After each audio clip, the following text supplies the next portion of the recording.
I often hear newer players talk about how hard it is to keep up with Lorcana, and that they can't seem to get every card to finish their collection by the time a new set comes out. Well, I'm here to tell you that you don't actually need every Lorcana card, and that it's actually kind of unlikely, or in some cases, probably impossible for you to even acquire them all. Before we get into it, I want to remind everyone to please like this video and subscribe to The Sorcerer's Hat for more Disney Lorcana content. I post brand new videos every single Friday. Alright, let's not waste any more time. Let's get into the details. So first things first, I can understand the desire to acquire a complete collection. It feels nice to have all the boxes filled, or to see a full binder, or to check out a deck list and know that you can just build it because you have everything you need. But I'm here to tell you that it's very, very difficult to not only get into that kind of position, but also to maintain it over time. Because with every set that comes out, you have to update your collection, and it just gets hard. However, there is hope, because you don't actually need every card in the game. For one thing, not every card can actually be found in booster products. For example, these are the first challenge promos that could only be acquired at Disney Lorcana challenge events. Some of them could be easily acquired by just showing up to the event, others needed to be acquired using prizing tickets earned from gameplay, and others, like this Let It Go card, could only be acquired by placing highly in the competitive event. The Let It Go card was so hard to acquire that to get one yourself, it's going to cost you somewhere around $900 to $1,000. And of course, you could just play the normal Let It Go card, but if you're one of those completionist people, then you need to spend that much money or get really, really good at the game. The point is, this game has some very expensive collectible cards, and unless you are a collector who's really, really good at the game, or has a lot of disposable income floating around, you're probably never going to own some of them. Next, there's normal cards that you'd find in booster product. Once again, you don't actually need most of the cards because, to be honest, most cards aren't that great. This isn't unique to Disney Lorcana.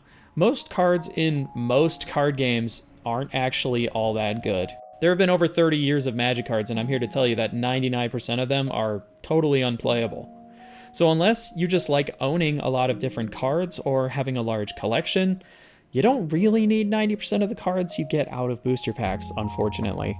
I plan to do a video about buying singles versus buying product at some point down the road, but the primary point is that you will save a lot of money and also space just buying the cards you need for decks, rather than opening tons of packs trying to get what you want. A booster box costs about $120 MSRP, but you could spend that amount of money or just slightly over that and probably build a meta deck, or at least something near a meta deck, like a competitive starter, if you will, that you can upgrade over time.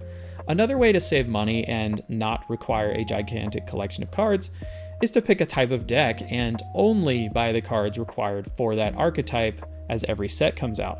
For example, you could pick something like Ruby Amethyst or Steel Song or any other meta deck and just stick with it. Yes, you don't get as much variety of gameplay, but when a new set comes out, you'll probably only need 1 or 2 cards with which to upgrade the deck, and usually those cards aren't super expensive legendaries. Sometimes they are, but most of the time they're actually not. They're usually like a common or something. Using this method will cut down on your collection and space needs for sure, and ensure that you don't spend tons of money every 3 months. And finally, if you're not a player and you just want to collect the cards, it can help to really focus on what specifically you want to collect. Maybe your favorite Disney movie is Mulan, and you only buy cards with characters from that specific movie, or you focus solely on villain cards, something like that. The point is, you don't need to have a gigantic collection, you don't need to have all this space, you don't need to spend all this money every 3 months with every set. You need to just do kind of what feels right to you and what's going to work for your budget, and honestly what's going to give you the most enjoyment out of the game. So yeah, these are some of the ways you can cut down on having a large collection, but still enjoy the game set to set, or you could just be like me and have boxes and boxes of cards all the time, but I wouldn't recommend it for everyone. Thank you for watching. If you enjoyed this video, remember to like and subscribe to The Sorcerer's Hat for more Lorcana videos. I post a new one every single Friday. Thanks again for watching. I hope you all have a great day. Bye-bye. Love you.